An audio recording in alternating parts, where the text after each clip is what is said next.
Era uma vez um sábio que vivia em uma pequena cabana no alto de uma montanha.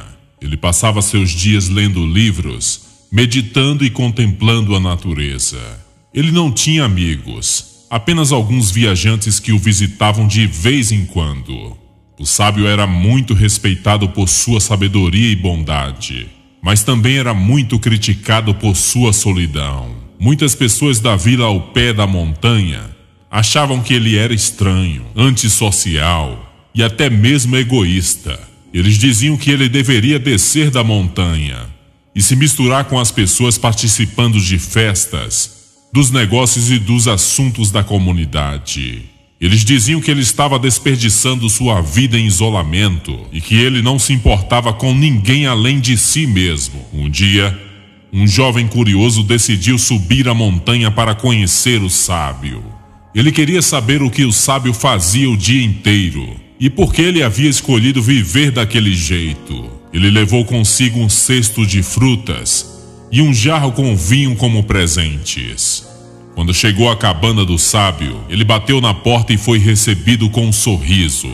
O sábio o convidou para entrar e sentar à mesa. Ele agradeceu pelos presentes e ofereceu ao jovem um pouco de chá.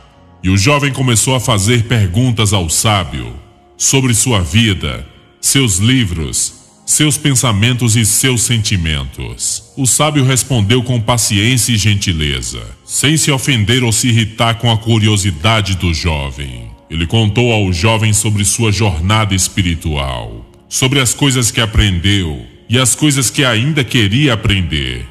Ele contou ao jovem sobre os amigos que teve um dia, sobre nunca ter recebido ajuda quando mais precisou de um amigo. Ele contou ao jovem sobre sua felicidade, sobre a paz que sentia em seu coração e a harmonia que sentia com o universo. O jovem ficou impressionado com as palavras do sábio e sentiu uma admiração crescente por ele.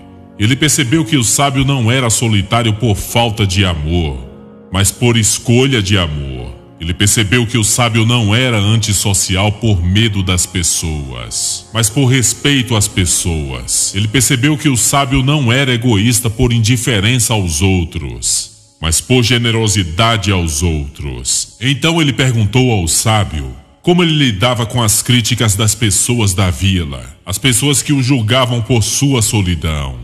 E o sábio respondeu: eu não me incomodo com as críticas das pessoas da vila, porque eu sei que elas não me conhecem de verdade.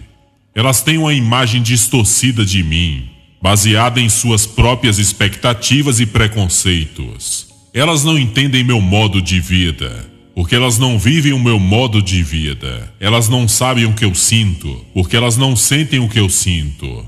E como você sabe que elas estão erradas? Perguntou o jovem. Eu não sei se elas estão erradas ou certas, disse o sábio. Eu só sei que elas estão diferentes. Cada um tem o seu próprio caminho na vida, sua própria forma de buscar a felicidade e sabedoria. Eu escolhi meu caminho, elas escolheram os delas. Eu respeito os caminhos delas e espero que elas respeitem o meu. E o jovem perguntou: mas você não sente falta das coisas que elas têm? Das festas, dos negócios, dos assuntos da comunidade? E o sábio respondeu: não, eu não sinto falta das coisas que elas têm, porque eu tenho tudo que eu quero. Eu tenho meus livros, eu tenho a meditação, eu tenho a natureza e principalmente a Deus. Eu tenho tudo o que eu preciso e nada do que eu não preciso. E você não se sente sozinho? Perguntou o jovem. Não, disse o sábio, eu não me sinto sozinho, porque eu não estou sozinho. O Criador de tudo está comigo. O jovem ficou em silêncio por um momento, refletindo sobre as palavras do sábio. Ele sentiu uma profunda gratidão por ter conhecido o sábio e uma profunda vergonha por ter julgado o sábio antes. Então ele se desculpou com o sábio por ter sido curioso e invasivo e agradeceu ao sábio por ter sido tão acolhedor e generoso. O sábio aceitou as suas desculpas e lhe deu um abraço.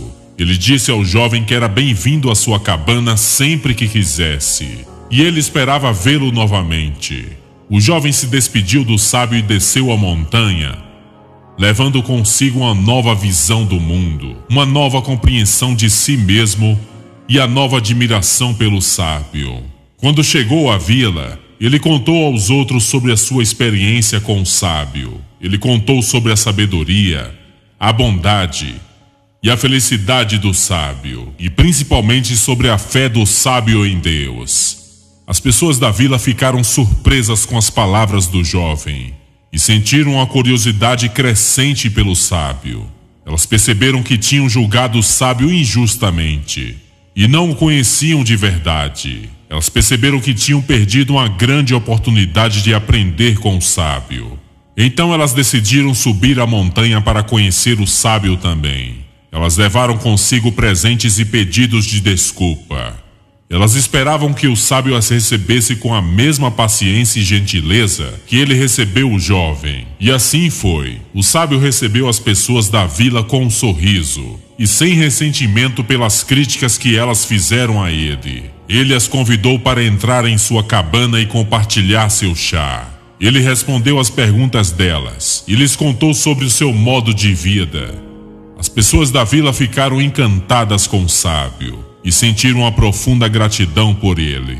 Elas pediram perdão ao sábio por terem sido tão ignorantes e intolerantes com ele. Elas agradeceram ao sábio por terem sido tão iluminadas e transformadas pela palavra de Deus por ele.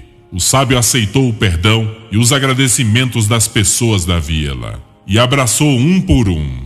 Ele disse às pessoas da vila que elas eram bem-vindas à sua cabana sempre que quisessem e que ele as esperava novamente. Moral da história: ter poucos amigos e desfrutar da solidão não é motivo para ser julgado ou menosprezado. Pelo contrário, pode ser uma oportunidade para se conectar consigo mesmo e encontrar sabedoria e força interior. Como diz em Mateus 6, verso 6, mas tu, quando orares, entra no teu quarto e fecha a porta. Ora ao teu pai que está em secreto, e o teu pai que vê em secreto te recompensará. Esse versículo nos mostra que o sábio não precisava de um templo ou de uma multidão para se comunicar com Deus. Ele podia orar em seu quarto, em sua cabana e em seu coração. Ele sabia que Deus via e ouvia em secreto e lhe daria a sua recompensa. A solidão não é sinônimo de solidão espiritual. É um momento de autorreflexão, de se reconectar com nossos pensamentos, emoções e propósitos mais profundos. Quando permitimos desfrutar da solidão, temos a chance de nos conhecer melhor e de compreender nossos valores e de encontrar nossa própria voz interior. Ao invés de buscar aprovação social ou popularidade, o sábio solitário encontrou sua recompensa de busca interior por sabedoria e entendimento. Ele se tornou uma fonte de força e inspiração para os outros quando sua ajuda e conhecimento foram necessários. Em Provérbios também nos oferece ensinamentos valiosos sobre a importância dos amigos. Em Provérbios 17, verso 17 diz: em todo tempo ama o amigo, e na angústia se faz o irmão. Isso nos lembra que a qualidade dos amigos é mais importante do que a quantidade. Ter poucos amigos verdadeiros e confiáveis é muito mais valioso do que ter muitos conhecidos superficiais. Portanto, entendemos que não devemos julgar ou menosprezar aqueles que escolhem uma vida mais solitária. A solidão pode ser uma fonte de sabedoria e autoconhecimento, e ter poucos amigos verdadeiros pode ser mais significativo do que ter uma multidão de conhecidos superficiais. Encontrar equilíbrio entre a solidão e a conexão com os outros é essencial para o crescimento pessoal e a busca por uma vida plena. Reflita nisso.